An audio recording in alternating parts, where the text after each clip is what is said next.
مولانا عزیز الرحمان صاحب رحیمی، شیخ الحدیث، جامعہ دارالقرآن فیصل آباد۔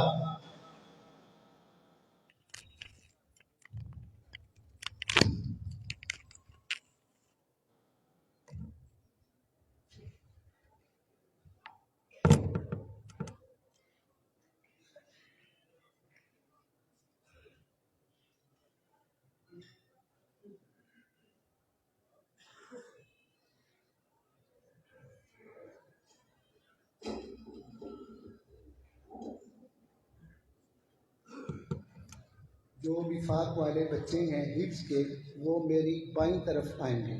وفاق والے بچے آہستہ آہستہ۔ بسم اللہ الرحمن الرحیم۔ اللهم صل على سيدنا وحبيبنا وشفيعنا ومولانا محمد وعلى آله وأصحابه۔ آپ حضرات بھی جتنے بھی تشریف فرما ہیں، اپنے عزیز طلباء کرام اور حاضرین مجلس سے درخواست کروں گا کہ پوری محبت اور پورے شوق اور ادب کے ساتھ درود پاک پڑھ لیں۔ اللہم صلی وسلم وبارک علی سیدنا و مولانا محمد وعلی آلہ و اصحابہ۔ اللہم صلی وسلم وبارک علی سیدنا و حبیبنا و شفیعنا و مولانا محمد وعلی آلہ و اصحابہ کما تحب و ترضى عدد ما تحب و ترضى۔ نحمده و نصلی علی رسولہ الکریم۔ اما بعد فاعوذ باللہ من الشیطان الرجیم۔ بسم اللہ الرحمن الرحیم۔ کنتم خیر امۃ اخرجت للناس، صدق اللہ مولانا العظیم۔ سبحانک لا علم لنا الا ما علمتنا، سبحانک لا علم لنا الا ما علمتنا، سبحانک لا علم لنا الا ما علمتنا انک انت العلیم الحکیم۔ استغفر اللہ ربی من کل ذنب واتوب الیہ، استغفر اللہ ربی من کل ذنب واتوب الیہ، استغفر اللہ ربی من کل ذنب واتوب الیہ۔ اللہ جل جلالہ عم نوالہ کا فضل و کرم اور احسان ہے کہ اللہ جل جلالہ عم نوالہ نے نبی کریم سرور کائنات صلی اللہ تعالی علیہ وآلہ وسلم کی حدیث مبارکہ سے منسوب اس مجلس میں حاضری کی توفیق عطا فرمائی۔ آپ حضرات دیکھ رہے ہیں کہ ہمارے اسٹیج پر ہمارے یہ عزیز اور عظیم طلباء کرام تشریف فرما ہیں، جنہوں نے ایک طویل عرصہ سفر طے کر کے دورہ حدیث شریف تک اپنے اس سفر کے انجام کو پہنچایا، اور اس دوران یہ طلباء، ان کے اساتذہ، ان کے والدین اور مدرسہ کے منتظمین، اہل اہتمام، وہ جس مشقت اور جس مشکلات کا شکار رہا ہے، اس کا اندازہ عام انسان کبھی بھی نہیں کر سکتا۔ میرے لیے یہ بڑی سعادت کی اور خوش قسمتی کی بات ہے کہ آج عالم اسلام کی عظیم علمی اور روحانی درسگاہ، بلکہ اگر میں یوں کہوں کہ علم اور روحانیت کا مرکز اکابر علماء دیوبند اور اکابر مشائخ رائے پور کا عظیم یہ نورانی مرکز، آج اس طالب علم کو یہاں بیٹھ کر کچھ معروضات پیش کرنے کا موقع مل رہا ہے، یہ میرے لیے بہت بڑا اعزاز اور میرے لیے ایک بہت خوش قسمتی کی بات ہے۔ آپ حضرات کے سامنے ان طلباء کے اساتذہ تشریف فرما ہیں، بالخصوص اس ادارے کے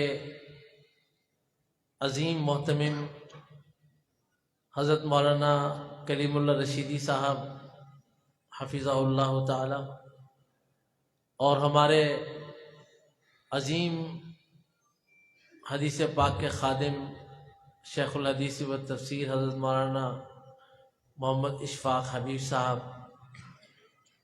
یہ حضرات تشریف فرما ہے۔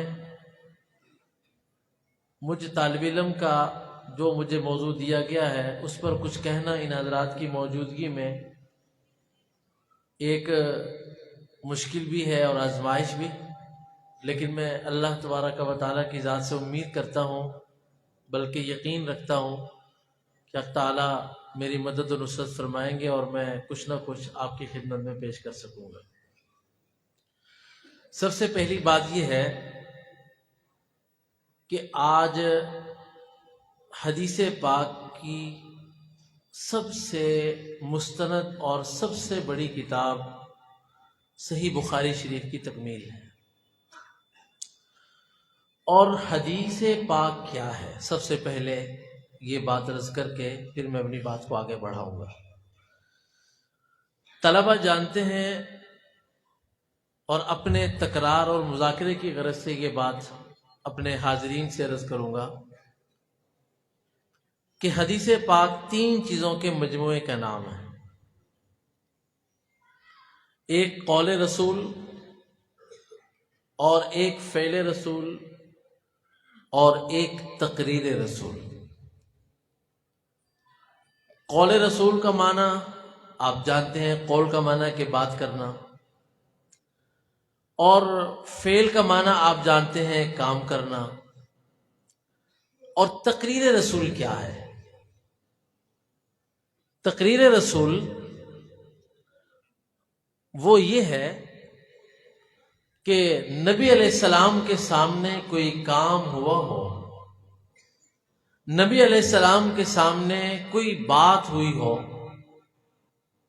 تو نبی کریم صلی اللہ کائنات صلی اللہ علیہ وسلم نے اس پر خاموشی اختیار فرمائی ہو، اس کو تقریر کہتے ہیں۔ یہ بات سمجھ میں آئی ہے آپ کو کہ تقریر کسے کہتے ہیں؟ کہ حضور علیہ السلام کے سامنے کوئی بات ہوئی ہو یا کوئی کام ہوا ہو، حضور علیہ السلام نے اس پر خاموشی اختیار کی ہو، تو اس کو کہتے ہیں تقریر۔ اب یہاں پر یہ بات سمجھنے کی ہے، سوال یہ ہے کہ ہم بولتے ہیں تقریر اور سرکار خاموش رہتے ہیں تو اس کا نام تقریر، اس کی وجہ کیا ہے؟ یہ وجہ آپ کو سمجھانا چاہ رہا ہوں کہ میں بول رہا ہوں، تقریر کر رہا ہوں، لیکن حضور علیہ السلام خاموش ہیں، تو آپ کی اس خاموشی کا نام تقریر رکھا گیا۔ کیوں؟ اس لیے کہ محدثین نے ضابطہ لکھا نبی علیہ السلام کے متعلق، السکوت فی معرض البیان بیان، السکوت فی معرض البیان بیان، کہ نبی بات کرنے کی جگہ پر خاموش رہ جائے، نبی کا یہ خاموش رہنا بھی نبی کی تقریر ہے۔ اس لیے کہ نبی جو کرتا ہے تو وہ اللہ کے حکم سے کرتا ہے، اور نبی جو بولتا ہے اللہ کے حکم سے بولتا ہے، اور نبی جب کسی چیز کو دیکھ کر خاموش ہوتا ہے تو یہ اس کی خاموش تائید ہوتی ہے، تو یہ اس کا نام تقریر ہے۔ اس لیے کہ نبی کے سامنے کوئی بات یا کوئی فعل ایسا کیا جائے کہ جو خلاف شریعت ہو یا وہ منشاء الہیہ کے مخالف ہو، تو نبی اس پر قادر نہیں ہے کہ خاموش رہ سکے۔ نبی قدرت نہیں رکھتا خلاف اولا امر پر بھی، منشاء الہیہ کے خلاف بھی، اور رب تعالیٰ کے حکم کے خلاف بھی کوئی کام ہوتا ہے تو نبی بولتا ہے، تو نبی کا خاموش رہنا یہ تائید ہے اس کام کی کہ یہ کام ٹھیک ہے۔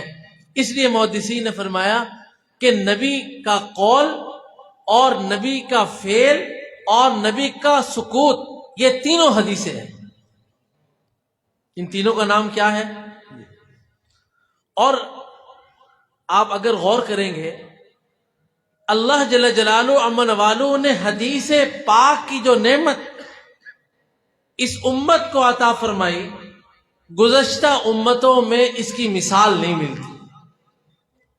اور یہ میں اضافی طور پر یہ بات عرض کرتا ہوں کہ حدیث رسول کا موجود ہونا امت کے درمیان، حدیث رسول کا محفوظ ہونا امت کے درمیان، یہ ختم نبوت کے دلائل میں سے ایک دلیل ہے۔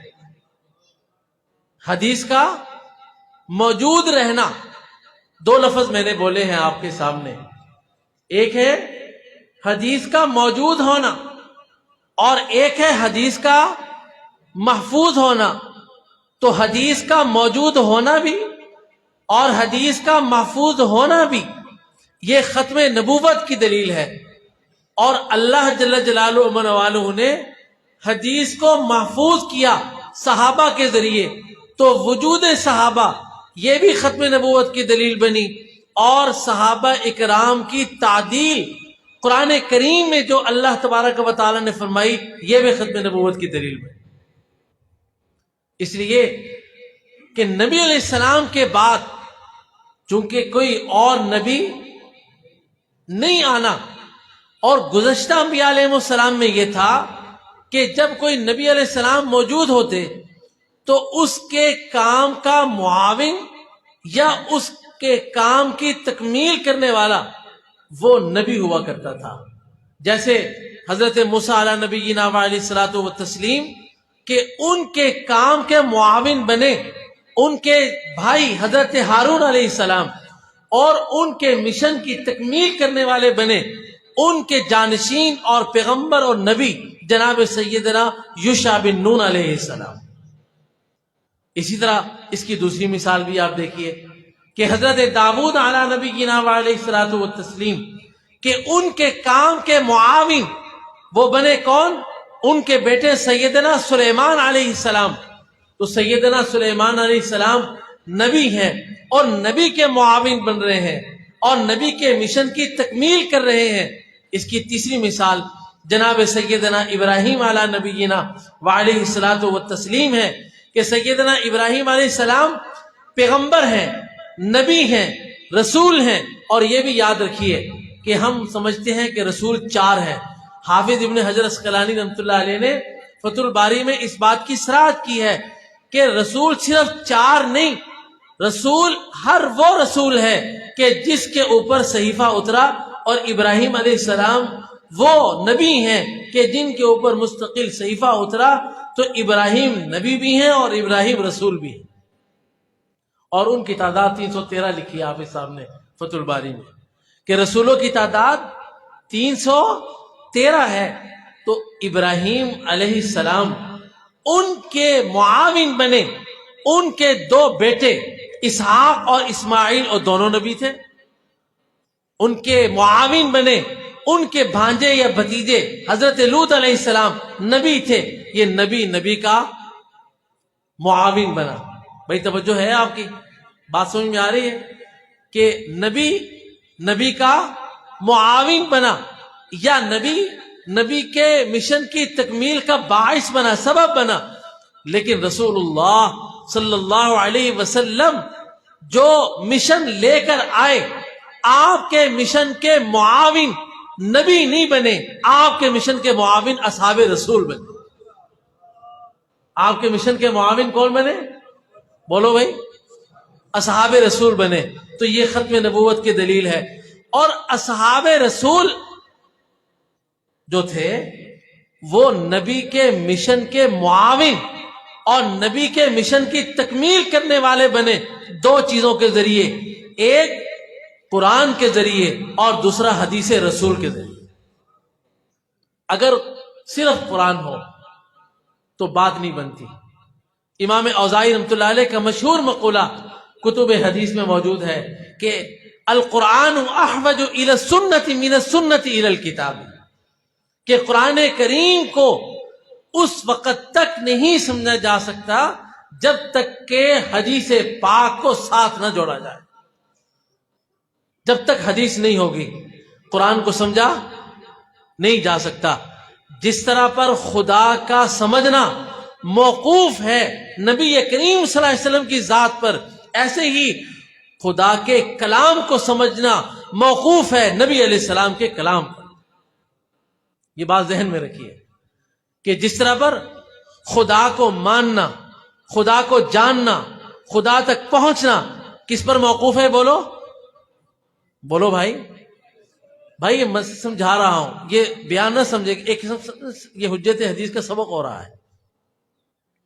آدمی خدا تک نہیں پہنچ سکتا جب تک کہ نبی علیہ السلام کے دروازے پر نہ آئے. اور یاد رکھو، کوئی آدمی کتنا ہی زبردست عبادت کرنے والا ہو، ایک دن میں بھلے ایک رکعت نہیں 1 ارب رکعت پڑھے، ایک دفعہ سبحان اللہ نہیں 1 ارب دفعہ روز سبحان اللہ پڑھے، لیکن نبی کریم صلی اللہ علیہ وسلم کے دامن رحمت سے وابستہ نہ ہو، اللہ جل جلالہ عما نوالہ اس نماز کی کروڑوں اربوں رکعتوں کے باوجود اور اس کروڑوں اربوں ذکر کے باوجود اس کو دوزخ کا ایندھن بنا دیں گے، اس لیے کہ نبی علیہ السلام کا دروازہ پاس نہیں ہے، آپ کا دامن پاس نہیں ہے. تو خدا تک پہنچنے کے لیے نبی کے دروازے سے گزرنا پڑے گا، تو قرآن تک پہنچنے کے لیے حدیث کے دروازے سے گزرنا ضروری ہے. اب میں اس پر آپ کی بات سناتا ہوں. آثار میں لکھا ہے کہ ابن مسعود رضی اللہ تعالی عنہما، یہ وہ ہستی ہیں ابن مسعود. ابن حزم الاندلسی نے معرفت الصحابہ میں لکھا ہے کہ حضور نبی کریم سرور کائنات صلی اللہ علیہ وسلم، دیکھو بھائی یہ حدیث کی مجلس ہے، تو تمہارے سامنے جب حضور علیہ السلام کا نام لیا جائے تو زبان سے کہا کرو صلی اللہ علیہ وسلم. کہے پورا مجمع. میں تو اپنے دارالحدیث شریف میں اگر سبق پڑھا رہا ہوں اور دوران سبق آپ کا نام نامی آئے اور طلبہ درود نہ پڑھے تو میں سبق بند کر دیتا. جب تک وہ درود نہ پڑھے سبق نہیں ہوتا. اس لیے آپ سے بھی عرض کر رہا ہوں کہ جب بھی آپ کا پاک نام آئے تو کیا کہنا ہے؟ بس یہ کوئی زبان خاموش نہیں رہنی چاہیے. تو میں عرض یہ کر رہا تھا کہ ابن مسعود رضی اللہ عنہ وہ ہستی ہیں کہ جن کے بارے میں ابن حزم نے لکھا ہے کہ حضور علیہ السلام کا سارا علم آپ کے سارے صحابہ میں منتقل ہوا اور پھر سارے صحابہ سے سمٹ کر 7 صحابہ میں آیا اور 7 صحابہ سے سمٹ کر 2 صحابہ میں آیا، وہ ہیں ابن مسعود اور وہ ہیں علی رضی اللہ. تو یہ ابن مسعود. ان سے کسی نے یہ کہا، شاگرد نے سوال کیا کہ حضرت قرآن میں نماز کا تذکرہ تو موجود ہے، صلاۃ الخوف کا بھی تذکرہ موجود ہے، صلاۃ السفر کہیں ہمیں نہیں ملی. تو حضرت ابن مسعود رضی اللہ تعالیٰ عنہ نے کوئی جواب اور دینے کی کوشش نہیں کی، بلکہ یہ لفظ فرما کر بات کو ختم کر دیا. فرمایا کہ ان اللہ بعث محمدا صلی اللہ علیہ وسلم ولا نعلم شیئا، کہ حضور علیہ السلام کو اللہ نے دنیا میں رسول بنا کر بھیجا اس حال میں کہ ہمیں ذرہ برابر بھی علم نہیں تھا. تو میں نے حضور علیہ السلام کو سفر میں نماز قصر پڑھتے ہوئے دیکھا، تو یہ نماز کے آدھے ہونے کی دلیل ہے. یہ نماز کے آدھے ہونے کی، ان اللہ بعث محمدا ولا نعلم شیئا، یہ تمام چیزیں. اس لیے میں کہا کرتا ہوں کہ صحابہ نے حضور علیہ السلام کے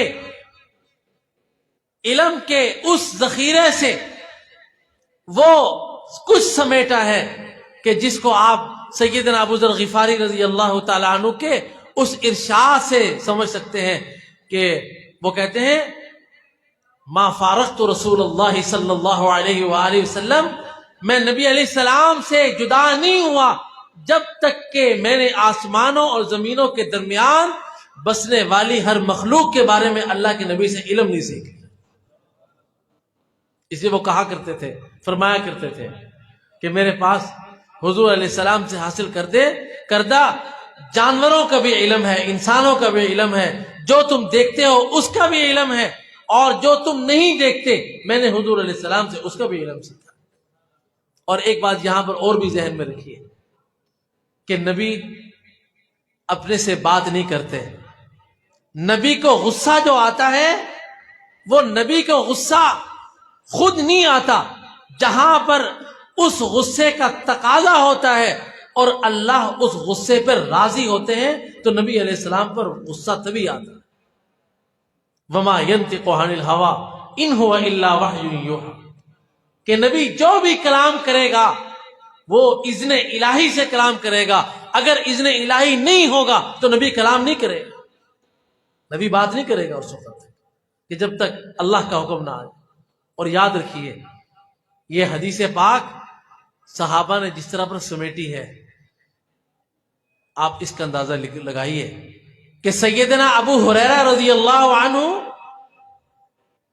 حضور علیہ السلام کی خدمت میں صرف 3 سال رہے، اور یہ قصہ بڑا طویل ہو جائے گا، بس ایک جو مقصودی بات ہے کہ رات کو نبی کریم صلی اللہ علیہ وآلہ وسلم اپنے گھر مبارک سے باہر نکلے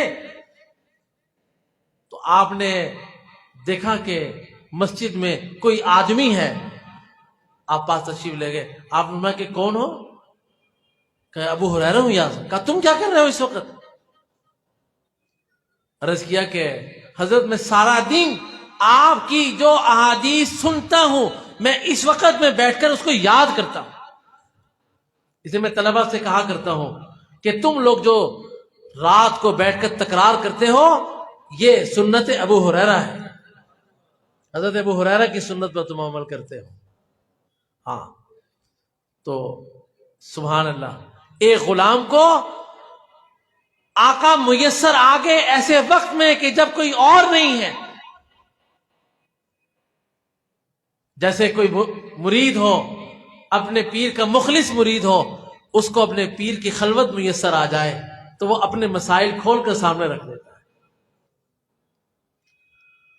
تو ابو ہریرہ رضی اللہ تعالیٰ عنہ نے جلدی سے عرض کیا کہ حضرت میں سارا دن آپ کی روایات کو سنتا ہوں، رات کو یاد کرتا ہوں، حضرت میں بھول جاتا ہوں، میں ان کو بھول جاتا ہوں۔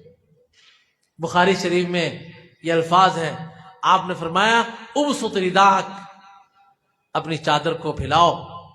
بعض روایات میں آتا ہے کہ آپ نے اپنے کندھے مبارک سے چادر کو اتارا، اس کو بچھایا، فقرأ فیما شاء اللہ، اور پھر اللہ نے جو چاہا آپ نے اس میں پڑھا۔ پھر آپ نے فرمایا کہ ابو ہریرہ اس کو اپنے سینے کے ساتھ لگا لو۔ سیدنا ابو ہریرہ فرماتے ہیں کہ جب میں نے اس چادر کو اٹھا کر اپنے سینے کے ساتھ لگایا، اس کے بعد سے ایک حدیث پاک بھی مجھے نہیں بھولی اور ہمیشہ وہ مجھے یاد رہی۔ صحابہ نے علم حدیث کو اس طرح پر مشقت سے حاصل کیا، اتنی محنت کی۔ اور تم نے صحیح بخاری میں پڑھا طلباء نے، اور آپ لوگوں سے بھی کہتا ہوں، ایک صحابی ہیں جابر بن عبداللہ رضی اللہ تعالی عنہ، ان کو نبی کریم صلی اللہ علیہ وسلم کی ایک حدیث پہنچی ایک صحابی کے ذریعے، تو وہ اپنا واسطہ کم کرنے کے لیے شام گئے۔ ورحل جابر بن عبداللہ الی عبداللہ بن انیس مسیرۃ شہر، یہ الفاظ ہے صحیح بخاری کے، طلباء نے کتاب العلم میں یہ الفاظ پڑھے کہ جابر بن عبداللہ گئے اور عبداللہ ابن انیس کا جا کے دروازہ بجایا اور کہا کہ میں جابر بن عبداللہ ہوں اور تم سے یہ حدیث سننے کے لیے آیا ہوں، کیا تم نے یہ رسول اللہ صلی اللہ علیہ وسلم سے حدیث سنی تھی؟ کہا ہاں بے شک میں نے یہ روایت سنی تھی۔ پھر وہ کہنے لگے تم وہ جابر بن عبداللہ وہی ہو جو مدینے والے ہو؟ تو بالکل۔ فوراً روایت کو سنا اور اونٹ کی پیٹھ پر بیٹھ گئے۔ عبداللہ بن انیس نے کہا کہ اتنا لمبا سفر کر کے آئے ہو، کچھ کھا پی تو لو۔ تو جابر بن عبداللہ نے کہا کہ میں نے مدینہ منورہ سے سفر حضور علیہ السلام کی یہ حدیث سننے کے لیے کیا، میں تمہارے پاس کچھ کھانا پینا کر کے اس کے اندر کچھ خلط ملط نہیں کرنا چاہتا۔ صحابہ اکرام کی اتنی کوشش تھی اس حدیث کو حاصل کرنے کے لیے، صحابہ نے ایسے محفوظ کیا، اور پھر ایک ایک حدیث کو صحابہ نے تابعین تک پہنچایا، اور پھر تابعین نے تبع تابعین تک پہنچایا۔ اور حاضرین، آپ کو اندازہ نہیں ہے کہ اس امت کے علماء کا جو طبقہ اولا ہے، اس نے علم حدیث کے لیے اور علم کے حصول کے لیے جتنی بڑی قربانیاں دی ہیں، آپ کو اندازہ نہیں ہے اس کا۔ میں پچھلے دنوں میں تہذیب و تہذیب میں پڑھ رہا تھا کہ بخاری کے بھی بڑے معروف راوی ہیں جن کو آپ محمد بن بشار کے نام سے جانتے ہیں، ہر حدیث کی کتاب کے راوی ہیں، بندار ان کا لقب ہے۔ ان کے استاد ہیں حضرت محمد بن جعفر۔ میں ان کے بارے میں پڑھ رہا تھا، فرمایا کہ جب انہوں نے حدیث پاک کا علم حاصل کرنا شروع کیا، موت تک 50 سال روزے رکھے۔ کتنے سال روزے رکھے؟ 50 سال روزے رکھے، کہ میرا مشغلہ حدیث رسول ہے، تعلیم رسول ہے، تعلیم حدیث رسول ہے، اور میں حفظ حدیث رسول کر رہا ہوں، اور میں معلم حدیث رسول ہوں، میں متعلم حدیث رسول ہوں۔ تو مجھے جس قدر تقوی اختیار کرنا چاہیے، مجھے جس قدر پاکیزگی اختیار کرنی چاہیے، تو مجھے چاہیے کہ میں روزے سے رہوں، سوائے ان ایام ممنوعہ کے جو اللہ کی طرف سے ممنوع ہیں، ان کے علاوہ محمد بن جعفر نے کبھی روزے کا ناغہ نہیں کیا۔ اتنا انہوں نے۔ امام بخاری رحمۃ اللہ علیہ کے حالات میں آپ نے پڑھا کہ ان کے استاد حضرت آدم بن ابی ایاس، ان سے وہ حدیث پاک پڑھنے کے لیے تو معلوم کیا کہ سفر 3 دن کا ہے، تو زاد راہ 3 دن کا لے کر کے، لیکن سفر لمبا ہو گیا، 7 دن ہو گئے سفر کرتے، تو حضرت امام بخاری کا زاد ختم ہو گیا۔ امام بخاری فرماتے ہیں میں نے اگلے 4 دن درختوں کے پتے کھا کر گزارا کیا۔ اور پھر حدیث رسول کی حفاظت کے لیے، یہ جو میں بات عرض کر رہا ہوں عزیز طلبہ بھی ذہن میں رکھیں، اور آپ سے بھی کہتا ہوں ذہن میں رکھو کہ حدیث رسول کی حفاظت کے لیے اللہ نے اس امت کے محدثین کے طبقہ اولا کو انبیاء کے حافظے سے حافظہ عطا فرمایا۔ یہ جملہ یاد رکھنا کہ انبیاء علیہ السلام کے حافظے سے حافظہ عطا فرمایا۔ اس کی وجہ یہ ہے کہ انبیاء علیہ السلام کے علاوہ، میں بڑی ذمہ داری کے ساتھ یہ بات کہہ رہا ہوں، تمام محدثین نے یہ بات لکھی ہے کہ انبیاء علیہ السلام کے علاوہ گزشتہ جو گزری ہیں، کسی بھی امت میں اپنی کتاب کا نبی کے علاوہ کوئی حافظ نہیں ہوا کرتا، نبی کے علاوہ کوئی حافظ نہیں ہوتا۔ تورات، زبور، انجیل اور صحائف، یہ کس کو حفظ ہوتی تھی؟ بولو بھائی، انبیاء علیہ السلام کو۔ لیکن اللہ نے قرآن اور حدیث کو محفوظ کرنے کے لیے امت کو حافظہ دیا، کس کا؟ انبیاء علیہ السلام کا، کہ اس امت نے قرآن کو بھی محفوظ رکھا اور نبی علیہ السلام کے فرامین کو بھی محفوظ رکھا۔ 6 لاکھ حدیثیں یاد، 10 لاکھ حدیثیں یاد ہیں۔ طلبہ نے پڑھا امام ترمذی رحمۃ اللہ علیہ کے بارے میں کہ امام ترمذی زندگی کے اخیر میں نابینا ہو گئے تھے، تو ایک جگہ سے گزر رہے تھے، راستے سے گزر رہے تھے، تو اونٹ پر چلتے چلتے اچانک اپنے سر کو نیچے کر لیا۔ تو شاگردوں نے کہا کہ حضرت آپ نے سر کیوں نیچے کر لیا، اوپر کوئی درخت تو نہیں ہے؟ کہا رکو بھائی، یہیں رک جاؤ، یہ وہ جگہ نہیں ہے، فلاں جگہ سے اتنے فاصلے پر یہ جگہ نہیں ہے۔ کہا بالکل ہے. کہا اس جگہ پر ایک میرے حافظے میں تھا کہ یہاں ایک درخت تھا اتنی جگہ کے بعد. تم کہتے ہو کہ یہاں درخت نہیں، میرا حافظہ کہتا ہے کہ یہاں درخت تھا. اگر میرا حافظہ غلط ہو گیا تو آج کے بعد میں حدیث بیان نہیں کروں. اگر میرا یہ حافظہ غلط ہو تو میں آج کے بعد یہ حدیث بیان نہیں کروں. لوگ پریشان ہو گئے تو معلومات کی گئی تو پرانے لوگوں نے بتایا کہ یہاں پر ایک درخت تھا، مسافروں کی تنگی کی وجہ سے کاٹ دیا گیا. حدیث رسول تو حدیث رسول ہے. انہوں نے راستوں کے درخت بھی ذہن میں رکھے کہ حدیث رسول حاصل کرنے کے لیے ہمیں کیا کیا چیزیں سامنے پیش آئے. تو میرے بھائیوں، یہ اللہ کے نبی کی حدیث ہم تک ایسے نہیں پہنچے. اس کے لیے بڑی مشکلات اٹھانی پڑی. میں بھی اس میں ایک مقدمے میں پڑھ رہا تھا کہ ہارون الرشید کے دربار میں ایک ملحد کو لایا گیا اور اس ملحد کے بارے میں ہارون الرشید نے یہ حکم دیا کہ اس کا سر قلم کر دیا جائے. تو اس نے کہا ہارون الرشید میرا سر تو قلم کر دو گے، لیکن جو میں نے 10,000 حدیثیں تمہاری حدیثوں میں خلط کر دی اور اس میں نے اپنی طرف سے وضع کیا، اپنی طرف سے الفاظ ڈال دیے، اس کا کیا کرو گے؟ ہارون الرشید نے جلاد سے کہا لے جاؤ اس کو قتل کرو.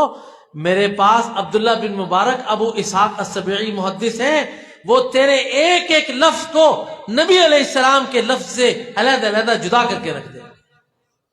ان کو ایک لفظ یاد ہے، وہ ایک ایک لفظ کو علیحدہ کر دیں گے، تیرا لفظ نکال دیں گے اور نبی علیہ السلام کے لفظ کو محفوظ کر دیں. یہ محنت بہت ہوئی ہے اس کے اوپر. اسی میرے بھائیوں، یہ حدیث پاک اللہ تبارک و تعالیٰ کا ہم پر انعام ہے. مجھے پتہ نہیں وقت کتنا دیا گیا ہے.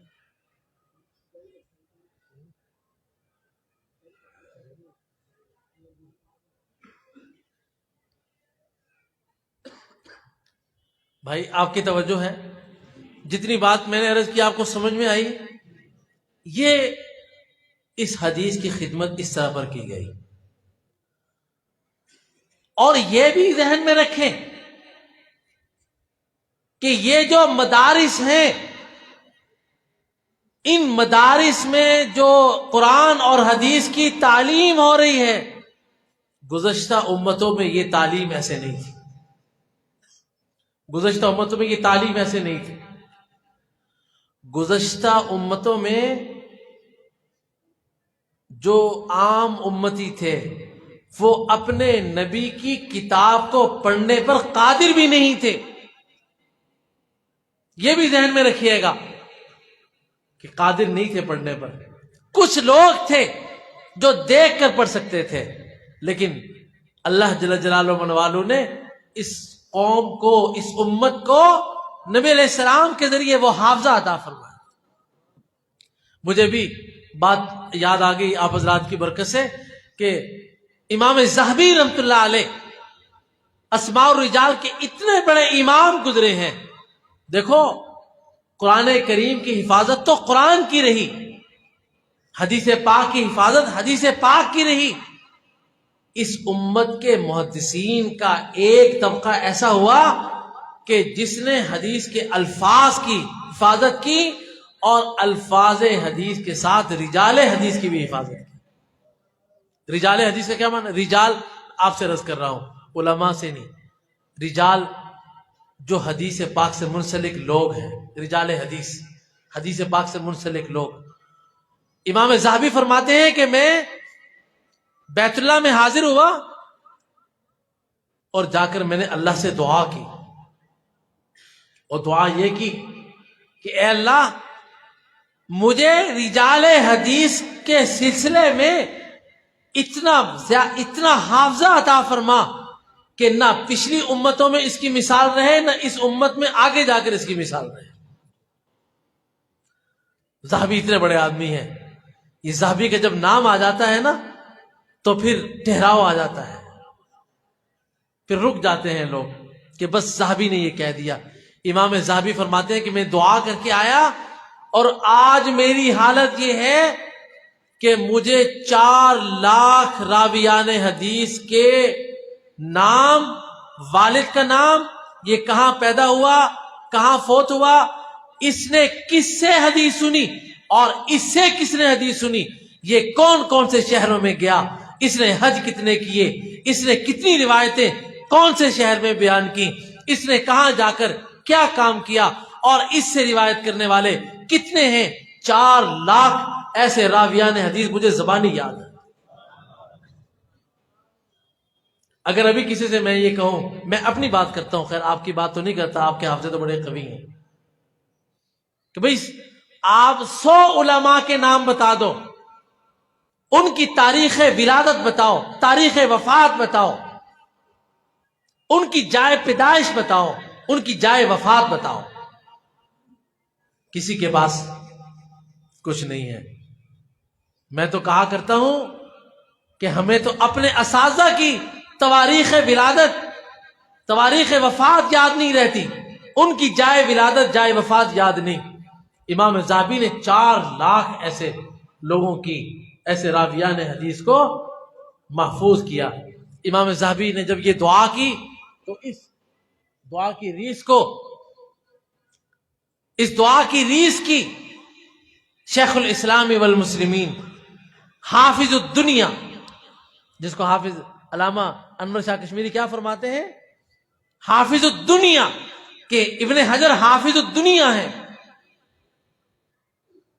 اور طلباء نے مطالعے میں پڑھا ہوگا کہ جب مطلقاً شاہ صاحب فرماتے ہیں کہ وقال الحافظ وجزم الحافظ، تو حافظ سے مراد کون ہوتے ہیں؟ توجہ ہے آپ کی؟ میں ایک نقطے کی طرف چل رہا ہوں، توجہ فرمائیے گا ذرا، توجہ ہے آپ کی؟ ابن حجر اسقلانی رحمۃ اللہ علیہ نے دیکھا کہ ذہبی بیت اللہ گئے تھے، دعا کر کے آئے کہ ایسا مجھے بے مثال حافظہ چاہیے کہ پچھلوں میں بھی نہ ہو، اگلوں میں بھی نہ ہو۔ تو حافظ ابن حجر نے بیت اللہ کے غلاف پکڑ کر دعا کی، کہتے ہیں کہ ایک ہاتھ میں زمزم تھا، ایک ہاتھ میں بیت اللہ کا غلاف تھا، کہا کہ یا اللہ ذہبی بھی یہیں سے حافظہ لے کر گیا تھا، مجھے ذہبی جیسا حافظہ عطا فرما۔ تو پھر حافظ آئے تو حافظ الدنیا بن گئے، حافظ العصر بن گئے۔ اور پھر اس کے بعد ایک اور ہستی گئی بیت اللہ کے دروازے پر، وہ کہتے ہیں کہ میں نے جب دیکھا کہ ذہبی بھی یہاں سے حافظہ لائے، حافظ الدنیا، حافظ العصر، شہاب الدین ابن حجر اسقلانی بھی یہاں سے حافظہ لائے، تو میں بھی پھر بیت اللہ پہنچا۔ میں نے پھر ایک ہاتھ میں زمزم لیا، دوسرے ہاتھ سے بیت اللہ کا غلاف پکڑا اور کہا کہ یا اللہ مجھے ذہبی ابن حجر دونوں سے زیادہ حافظہ عطا فرما۔ یہ کون ہے؟ یہ میرے اور آپ کے بزرگ، جس کے بارے میں علامہ اقبال نے فرمایا تھا کہ اسلام کی 500 سالہ تاریخ میں ایسا آدمی نہیں گزرا۔ میری مراد امام العصر، حافظ الدنیا، حافظ العصر، خاتم المحدثین، حضرت سیدنا و استادنا سید محمد انور شاہ کشمیری رحمہ اللہ تعالی۔ شاہ صاحب ایک دن بیان فرما رہے تھے کہ امام بخاری رحمہ اللہ کو 6 لاکھ حدیثیں زبانی یاد تھیں۔ تو طلباء نے کہا کہ استاد جی آپ کا بھی حافظہ بڑا غضب کا ہے، تو یہ ذرا بتائیے کہ آپ کو کتنی حدیثیں زبانی یاد ہے؟ شاہ صاحب نے فرمایا کہ بھائی مجھے تو کچھ آتا جاتا نہیں، لیکن اللہ کا فضل ہے کہ 6 لاکھ حدیثیں مجھے بھی زبانی یاد ہیں۔ اور میں یہاں پر ایک بات عرض کرنا چاہتا ہوں، جو لوگ یہ کہتے ہیں کہ حنفیوں کو حدیث کہاں سے آتی ہے، ان کو تو حدیث نہیں آتی، میں یہ بات سنانا چاہتا ہوں یہاں پر معذرت کے ساتھ۔ یاد رکھیے گا کہ دارالعلوم دیوبند میں، بلکہ اسے بھی پہلے، ابھی یہ بات اور عرض کر دوں، طلباء سے کہتا ہوں، اپنے ان عزیز طلباء سے کہتا ہوں، اپنے اساتذہ کا دامن نہ ہاتھ سے جانے دینا، اپنے اساتذہ کا دامن ہاتھ سے نہ جانے دینا۔ استاد کی جوتیاں سیدھی کر کے وہ کچھ مل جاتا ہے جو لاکھوں صفحات پڑھ کر نہیں ملتا. یاد رکھنا. مجھے بھی شاہ صاحب کا واقعہ یاد آ گیا کہ علامہ انور شاہ کشمیری رحمۃ اللہ علیہ فارغ ہونے کے بعد کشمیر چلے گئے اپنے علاقے میں. تو حضرت شیخ الہند رحمۃ اللہ علیہ کا خط آیا کہ فوراً واپس آ جاؤ. واپس آئے, ابھی سال نہیں ہوا فارغ ہوئے, تو حضرت شیخ الہند رحمۃ اللہ علیہ نے اپنی مسند پر مسلم کا سبق حضرت کے سپرد کر دیا. تو پہلے دن جب حدیث پڑھانے کے لیے مسند پر بیٹھے, روتے ہوئے اٹھ کر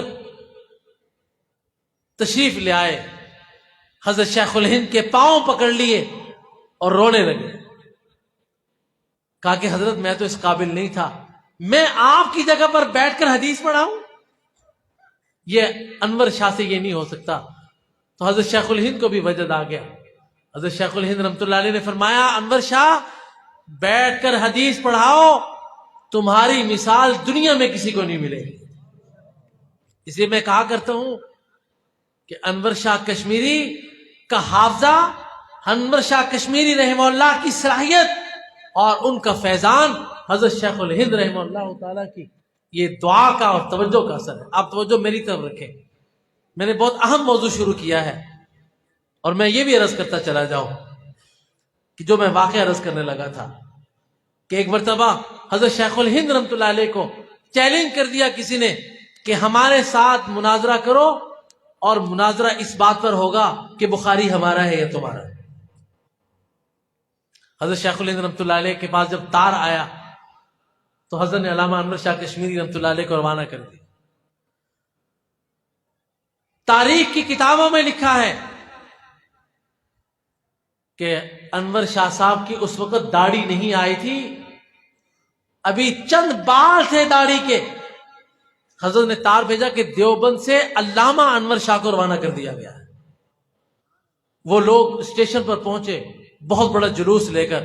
شاہ صاحب تو کمزور سا جسم, درمیانہ سا قد, داڑھی بھی نہیں. انہوں نے سمجھا ہوگا کہ دیوبند کا شیخ الحدیث آ رہا ہے, کتنی بڑی پگڑی باندھی ہوگی اور کتنا بڑا جبہ ہوگا, کتنی بڑی دستار ہوگی. تو شاہ صاحب اب انہوں نے کہا کوئی آیت, اب انہوں نے تار دوبارہ کیا. دیوبند سے جواب دیا گیا کہ وہ چلا گیا, اس گاڑی سے اس اسٹیشن پر اترے گا. پیچھے سے شاہ صاحب اس جگہ پر پہنچ گئے جہاں مناظرہ تھا.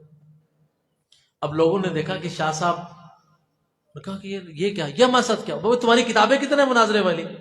کہا کتابیں تو نہیں لے کر آیا. بھائی توجہ ہے آپ کی, بھائی کتابیں تو میں ساتھ نہیں لایا. مناظروں کے ساتھ کتابیں ہوتی ہیں نا, بھائی کتابیں تو میں نہیں لایا ساتھ. وہ اور پریشان ہو گئے. انہوں نے کہا کہ یار حضرت شیخ الہند نے ان کو بھیجا ہے, شیخ الہند بڑے ذمہ دار آدمی ہیں. کہا کہ آ جاؤ. کہا کہ بس جہاں مناظرہ ہے وہاں لے جاؤ. تو شاہ صاحب نے جاتے ہی پہلے فرمایا کہ بھائی بخاری کے مذہب کی بات بعد میں ہوگی, پہلے بخاری کی بات ہوگی. جس کا بخاری ہے اس کو بخاری زبانی یاد ہوگی. بتاؤ تم سناؤ گے یا میں سناؤں؟ تو علامہ انور شاہ کشمیری رحمۃ اللہ علیہ نے صحیح بخاری پڑھنی شروع کی. باب کیف کان بدء الوحی الی رسول اللہ صلی اللہ علیہ وسلم, کتاب الوضو ختم ہو گیا. شاہ صاحب کی آنکھیں بند ہیں, سند اور متن کے ساتھ امام انور شاہ نے وہاں سنایا. آنکھ کھولی تو وہ مناظر غائب تھا وہاں سے. ایسے مت سمجھو, یاد رکھو اگر حنفی مسلک حدیث کے موافق نہ ہوتا تو انور شاہ کشمیری کبھی حنفی نہ ہوتا. یاد رکھیے گا یہ بات. اور میں یہاں پر, یہ موضوع تو اصل ہمارے حضرت شیخ الحدیث صاحب کا ہے, لیکن میں یہ بات عرض کر دیتا ہوں آپ سے کہ امام ابو حنیفہ رحمۃ اللہ علیہ کو امام ائمۃ الحدیث کہا گیا ہے. میں بھی پچھلے دنوں میں ایک کتاب پڑھ رہا تھا جو ہمارے ان لوگوں نے لکھی جو اپنے آپ کو حدیث کا دعوے دار کہتے ہیں. انہوں نے ایک علمی خیانت یہ کی.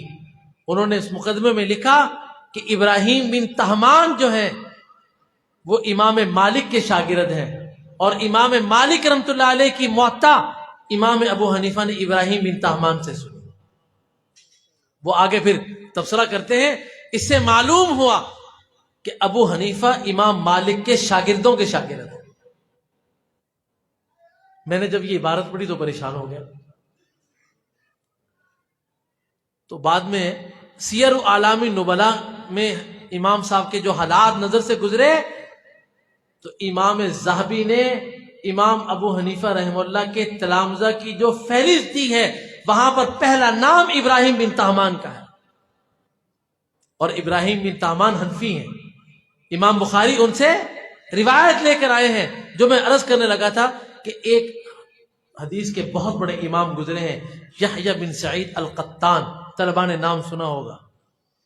یہ یحییٰ بن سعید اتنے بڑے آدمی ہیں، کہا جاتا ہے کہ جب یہ عصر کی نماز پڑھ کر دمشق کی مسجد کے مینارے کسے ٹیک لگا کر بیٹھتے تو امام احمد بن حنبل، علی بن المدینی اور یحییٰ بن معین، یہ تینوں امام یحییٰ بن سعید کے سامنے کھڑے ہوتے تھے، اور یحییٰ بن سعید کی اتنی ہیبت تھی کہ ان تینوں کی مجال نہیں ہوتی تھی کہ وہ بیٹھ جائیں اجازت کے بغیر۔ اتنا بڑا امام ہے یحییٰ بن سعید۔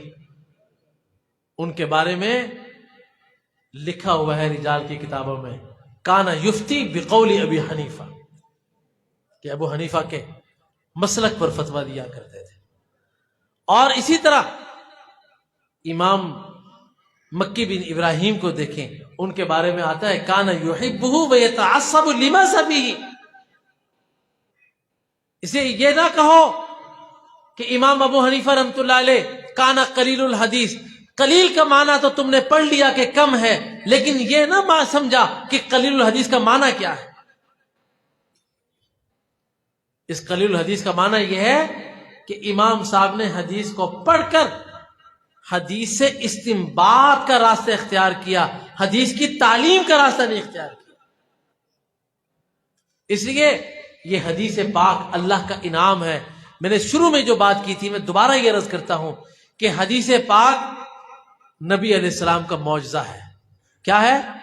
بولو، نبی علیہ السلام کا معجزہ ہے، اور نبی علیہ السلام کی حدیث کا وجود، نبی کی حدیث کا موجود ہونا اور نبی کی حدیث کا محفوظ ہونا، یہ ختم نبوت کی دلیل، یہ ختم نبوت کی دلیل کہ حضور علیہ السلام نے یہ کام کیا۔ ایک ایک چیز صحابہ نے محفوظ کی، اور یاد رکھو صحابہ اکرام رضوان اللہ علیہم اجمعین نے نبی کریم سرور کائنات صلی اللہ علیہ وآلہ وسلم کی زندگی کا جتنی گہرائی کے ساتھ مطالعہ کیا، کائنات میں کسی نبی کے اصحاب نے اپنے نبی کی زندگی کے اتنی گہرائی سے مطالعہ نہیں کیا۔ میں دو مثالیں اس کی آپ کے سامنے عرض کرنا چاہتا ہوں۔ صحیح مسلم کی روایت، عبداللہ بن عمر رضی اللہ عنہ راوی ہیں، کیا فرماتے ہیں؟ فرماتے ہیں کہ حضور نبی کریم صلی اللہ علیہ وسلم فجر کی نماز سے پہلے سنتیں پڑھا کرتے تھے، دو۔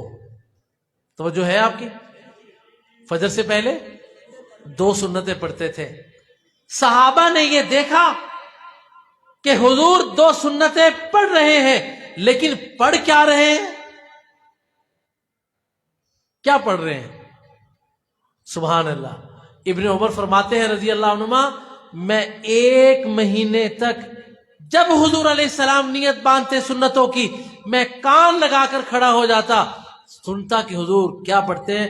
1 مہینے تک میں نے مشاہدہ کیا کہ حضور علیہ السلام سنت کی پہلی رکعت میں فاتحہ کے بعد سورۃ الکافرون پڑھتے، اور دوسری رکعت میں فاتحہ کے بعد سورۃ الاخلاص پڑھتے۔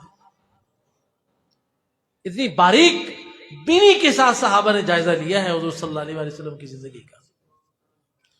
عام آدمی کی خلوت جلوت نہیں بنا کرتی، لیکن صحابہ چونکہ نبی کی جلوت بھی ہدایت ہے، نبی کی جلوت بھی بولو ہدایت ہے، اس لیے صحابہ نے، امہات المؤمنین نے، ہماری ماؤں نے نبی کی جلوت کو، نبی کی خلوت کو نبی کی جلوت بنا کر امت کے سامنے بطور ہدایت کے سامنے۔ اس کی دوسری مثال میں آپ کے سامنے صحیح بخاری سے پیش کرتا ہوں۔ صحیح بخاری میں ایک روایت ہے کتاب الصلاۃ میں کہ حضرت خباب بن الارت رضی اللہ تعالی عنہ، ان کے ایک شاگرد نے کہا، توجہ ہے آپ کی؟ دیکھو، آپ ظہر کی نماز پڑھتے ہیں، عصر کی نماز پڑھتے ہیں. آپ نے کبھی امام کو قرات کرتے ہوئے سنا؟ لیکن قرات ہوتی ہے بیچ میں، قرات ہوتی ہے کہ نہیں؟ اب قرات ہوتی ہے. بھائی کیوں ہوتی ہے؟ اس لیے کہ رسول اللہ صلی اللہ علیہ وآلہ وسلم نے قرات کی. تو حضرت خباب رضی اللہ عنہ کے شاگرد نے سوال کیا کہ اقرأ رسول اللہ صلی اللہ علیہ وسلم فی الظہر والعصر، کیا حضور علیہ السلام نے ظہر اور عصر میں قرات کی تھی؟ خباب نے کہا نعم، قرأ رسول اللہ صلی اللہ علیہ وسلم فی الظہر والعصر، کہ حضور نے ظہر عصر میں قرات کی تھی. شاگرد نے اگلا سوال کیا آپ کو کیسے پتا ہے؟ آپ نے کیسے پہچانا؟ آپ تو حضور کے پیچھے کھڑے ہوتے تھے، آپ نے حضور کی قرات کی آواز تو نہیں سنی؟ خباب نے فرمایا بتحریک لحیتہ، کہ میں نے دیکھا ظہر اور عصر میں حضور صلی اللہ علیہ وسلم کی داڑھی مبارک حرکت کر رہی تھی. کہ مجھے بھی یہ سوال پیدا ہوا کہ حضور علیہ السلام نے ظہر عصر میں قرات کی کہ نہیں، کہ خاموشی ہے، آواز نہیں آ رہی. تو میں نے یوں کن آنکھی کے ساتھ دیکھا تو دیکھا کہ حضور کی داڑھی پاک ہل رہی ہے، کیونکہ حضور علیہ السلام کی داڑھی مبارک گھنی تھی. تو آپ نے دیکھا کہ آپ نے دیکھا ہوگا کہ جن کی داڑھی مبارک گھنی ہو تو جب وہ بولتے ہیں یا بات کرتے ہیں تو داڑھی مبارک ہلتی ہے.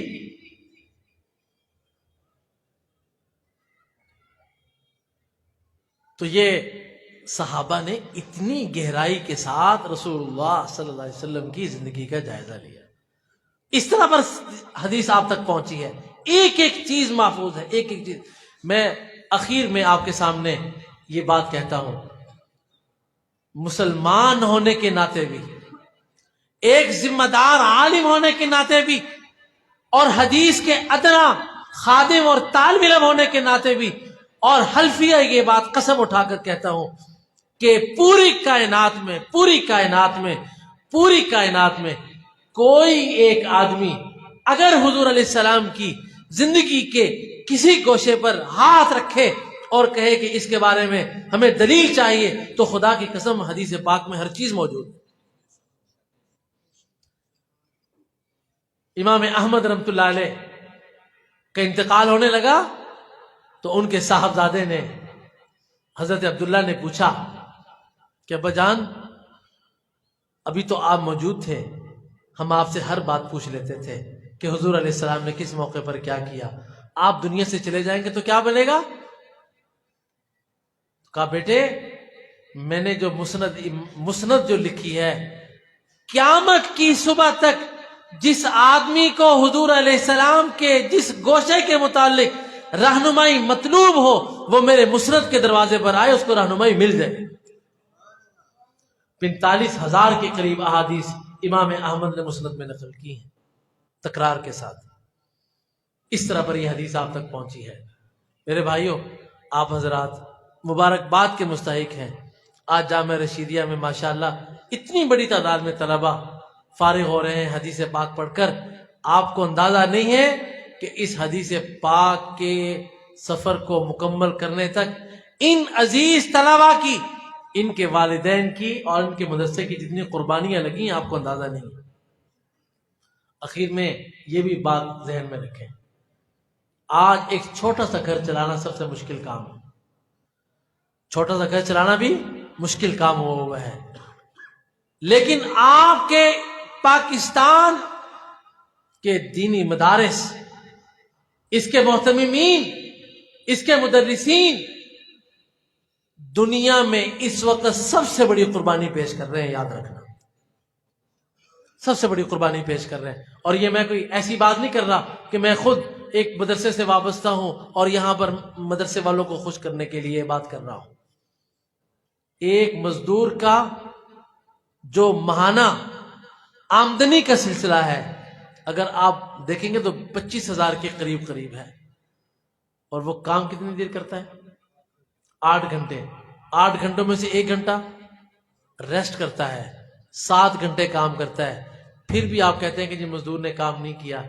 لیکن قربان جائیں آج کے اس دور کے مدارس کے مدرسین پر کہ جو 10-15 ہزار روپے لے کر 8 گھنٹے نہیں 24 گھنٹے ڈیوٹی کرتے ہیں.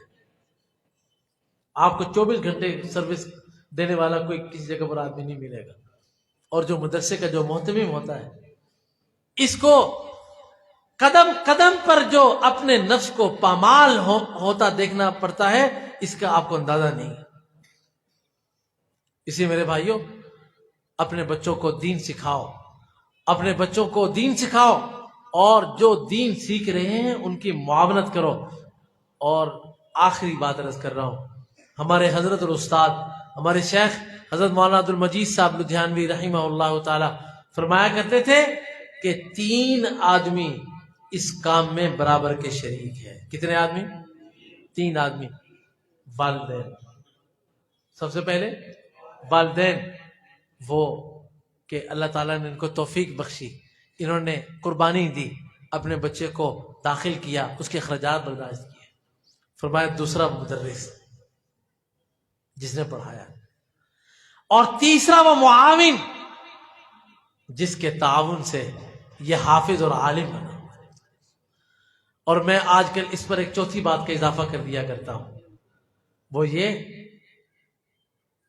کہ اگر تمہاری اولاد پڑھ نہیں رہی یا پڑھ نہیں سکتی یا اولاد نہیں ہے یا تم مدرس نہیں ہو یا تم صاحب ثروت نہیں ہو تو پھر تم ایک اور کام کرو کہ دعا کر دیا کرو، دعا کر دیا کرو. بس اسی پر میں اپنی معروضات کو ختم کرتا ہوں. اقول قولی هذا استغفر الله لي ولكم ولسائر المسلمين. سبحانك اللهم وبحمدك اشهد ان لا اله الا انت استغفرك. حضرات وقار یہ تھے مولانا عزیز الرحمان صاحب رحیمی، شیخ الحدیث جامعہ دارالقرآن فیصل آباد. بڑے خوبصورت انداز میں آقا کریم صلی اللہ علیہ وسلم کی حدیث مبارکہ کے حوالے سے مستند گفتگو فرما رہے تھے. حضرات میں ابھی آپ کے سامنے چیئرمین بزم حسان پاکستان کو پیش کرنے جا رہا ہوں. استاد الحدیث جامعہ رشیدیہ سائیوال مولانا شاہد عمران عارفی صاحب کو پیش کرنے کے لیے جا رہا ہوں. لیکن حضرات ان کی آمد سے قبل ذرا آپ بیدار ہونے کا ثبوت دیں گے. نعرہ تکبیر. حضرات میں نے کہا تھا کہ ایک ہاتھ آپ بلند کریں گے. آپ جانتے ہیں کہ نعت ایک اہم شعبہ ہے کہ آقا کریم صلی اللہ علیہ وسلم کی عظمت کو، مدحت کو جس میں بیان کیا جاتا ہے. حضرات آقا کریم صلی اللہ علیہ وسلم کو اللہ پاک نے جب مبعوث فرمایا ہے تو ظاہری اور باطنی تمام کمالات عطا فرمائے. جب آقا کریم علیہ السلام کے باطنی کمالات کی باری آئی تو اللہ پاک نے جبریل امین کو کہا کہ جبریل آدم سے لے کے عیسیٰ تک جتنے پیغمبروں کو جتنے کمالات عطا کیے گئے سارے کمالات اکٹھا کر لے. فرمایا کہ آدم کی انابت، شیس کی معرفت، سلیمان کی شوکت، نوح کی جرأت و تبلیغ، ابراہیم کا جوش توحید، یعقوب کی گرجا، یوسف کا حسن، ایوب کا صبر، داؤد کا لہن، یحییٰ کی عصمت، عیسیٰ کے معجزات. فرمایا کہ آدم پیغمبر سے لے کر عیسیٰ پیغمبر تک جتنے پیغمبروں کو جتنے کمالات عطا کیے گئے سارے اکٹھے کر لے. یا کیا کر دیے؟ اب کیا کروں؟ فرمایا کہ اور کمالات کو شامل کر لے. یا کیا کر دیا؟ اب کیا کروں؟ فرمایا کہ میرے حبیب رحمت